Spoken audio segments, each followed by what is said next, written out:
नमस्कार, welcome to my channel Mukta Home Science Classes. आज हम ऊर्जा का ही एक टॉपिक है एफडीए, उसके बारे में हम देखेंगे। एफडीए क्या है? एफडीए के साथ साथ हम बीएमआर और पाल दोनों देखेंगे, पीएएल पाल। और ऊर्जा संतुलन के बारे में पहले ही बात कर चुके हैं कि ऊर्जा संतुलन क्या है ना। जितनी मात्रा में एनर्जी व्यय हो रही है ना, फिजिकल बॉडी द्वारा जितनी भी एनर्जी व्यय हो रही है, वेस्ट हो रही है एनर्जी, उतनी ही एनर्जी हम भोजन के थ्रू लेते हैं, तो वो बैलेंस कहलाता है, ऊर्जा का बैलेंस यानी ऊर्जा संतुलन। अब हम ये देखेंगे कि ऊर्जा कितनी कितनी मात्रा में व्यय होती है और किन किन माध्यमों से व्यय होती है। अब बीएमआर क्या है? Basal metabolic rate. इसमें क्या होता है कि जो आंतरिक क्रियाएं जैसे कि सांस लेना है ना, हार्ट बीट, ये ब्लड सर्कुलेशन, ये जो जितना भी रक्त परिसंचरण वाला काम है, श्वसन क्रिया है या अन्य क्रियाएं, वो सब किसके अंतर्गत आएगी? वो बेसल मेटाबॉलिक रेट बीएमआर के अंतर्गत आती है। और इसके माध्यम से जितनी भी एनर्जी वेस्ट हो रही है, लगभग 60%, वो हमारी कुल ऊर्जा का लगभग 60% बीएमआर द्वारा वेस्ट होती है। ठीक है।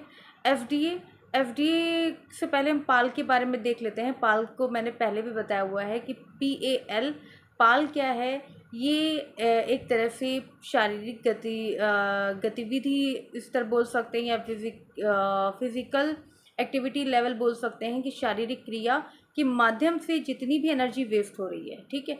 एक तो बीएमआर के थ्रू जितनी एनर्जी वेस्ट हो रही है यानी आंतरिक क्रिया है ना, और आंतरिक क्रिया में ही एक और उसी, जैसे आंतरिक क्रिया में दो आते हैं, बीएमआर, एफडीए।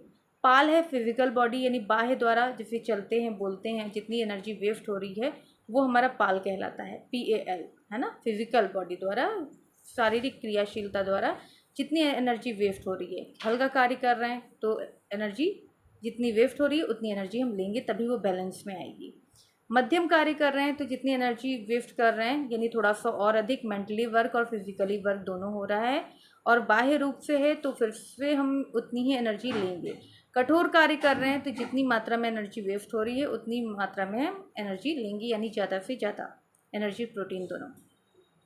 तो यहाँ पर क्या है कि पीएएल क्लियर हो चुका है कि बाह्य क्रिया, शारीरिक क्रिया द्वारा एनर्जी का व्यय होना है ना, ऊर्जा का व्यय होना, वो शारीरिक क्रिया कहलाती है, एक तरह से पीएएल कहलाया जाएगा।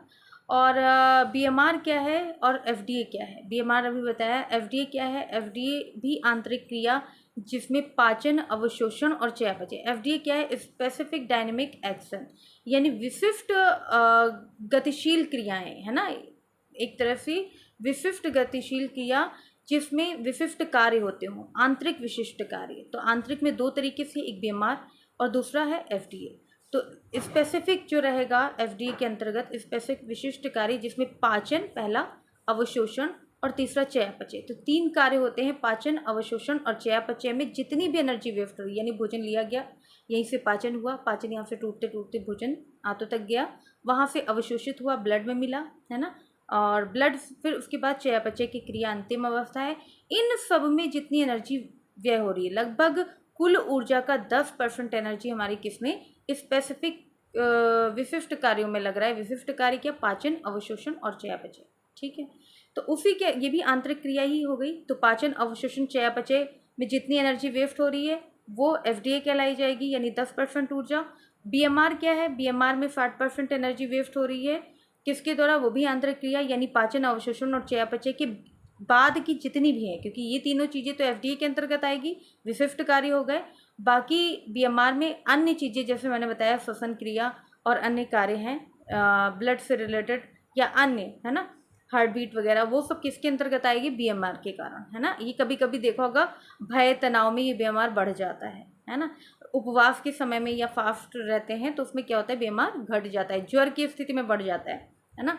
ये सब चीज़ें हैं, इसमें भी एनर्जी वेस्ट होती है। तो तीनों चीज़ें क्लियर हो चुकी है, BMR, PAL, PAL, FDA, specific dynamic action, FDA. ठीक है। तो ये टॉपिक यहीं पे ख़त्म होता है। नेक्स्ट वीडियो में हम आगे के टॉपिक में के बारे में बात करेंगे। अभी के लिए थैंक यू।